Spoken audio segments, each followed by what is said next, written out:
সেই বদদোয়াটাও তো করতে পারে, কি বলেন পারে কিনা? সেই বদদোয়া যদি করে আমাদের ধ্বংস ছাড়া কোনো উপায় থাকবে না। সম্মানিত মুসল্লিয়ানে কেরাম, ফিরে আসুন আল্লাহ তাআলার বিধান থেকে। জাতিকে আজকে ফিরে আসা ছাড়া আল্লাহর জমিন থেকে, আল্লাহর আকাশ থেকে কোথাও বের হয়ে যাওয়ার রাস্তা আমাদের নেই। অতএব আল্লাহ তাআলার দিকে ফিরে আসতে হবে।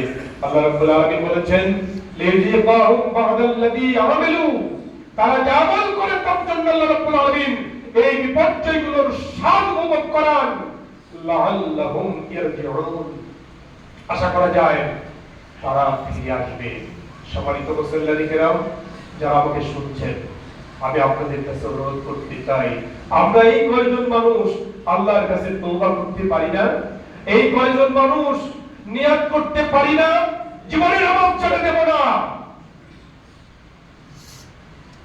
নিয়াত করতে পারি না, কি বলেন? পারি না, পারি না? আমাদের কি এই নিয়াত করা যায় না? আল্লাহ, এতদিন যা সুদের সাথে জড়িত ছিলাম, আজ থেকে সুদকে ছেড়ে দিলাম। আল্লাহ রাসূল বিদায় হজের দিনে ওই আরাফাতের ময়দানে জামালে রহমতে দাঁড়িয়ে সুদকে হারাম করেছিলেন। সেই দিন থেকে মানুষরা সুদের লেনদেন সমস্ত কিছু ত্যাগ করে দ্বীনের পথে ফিরে এসেছে। যাদের উপরে আল্লাহ রাব্বুল আলামিন রাজি হয়েছেন, তারাও আল্লাহর উপরে খুশি হয়ে গিয়েছেন। আমরাও যদি সেভাবে ফিরে আসতে পারি, হ্যাঁ, আপনার অনেক সম্পদের ক্ষতি হতে পারে, অনেক অর্থের ক্ষতি হতে পারে। এই ক্ষতি আপনার পরকালীন জীবনের ক্ষতির চেয়ে অনেক অনেক নগণ্য, কিভাবে? ঠিক কিনা? ওই বড় ক্ষতি থেকে বাঁচার জন্য অল্প ক্ষতিতে ত্যাগ করুন, ছেড়ে দিন। অনেক সময় নৌকা ডুবে গিয়ে মানুষের অনেক ব্যবসায়ী সম্পদ নষ্ট হয়ে যায়, বাড়িতে আগুন লেগে অনেক সম্পদ নষ্ট হয়ে যায়। কি বলেন? মেনে নিতে হয় না? মেনে নিতে হয়।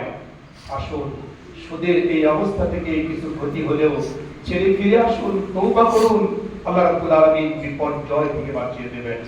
সম্মানিত মুসল্লিয়ানে কেরাম, আল্লাহ তাআলা বিপর্যয়গুলো দিয়েছেন ফিরে আসার জন্য, বিদ্রোহ করার জন্য নয়। বিদ্রোহ করে আল্লাহর কাছে আমরা বিজয় অর্জন করতে পারবো না। কি বলেন? পারবো? বিজয় অর্জন করতে পারবো না। আল্লাহ রাব্বুল আলামিনের কাছে দোয়া, আল্লাহুম্মা আনতা আল্লাহ, ও আল্লাহ, আপনি আমাদের আল্লাহ। আনতাল গনি, আপনি হলেন ধনী, ওয়া নাহনুল ফুকারা, আমরা হচ্ছি ভিক্ষুক। কি বলেন? ঠিক না? ঠিক। আমরা হলাম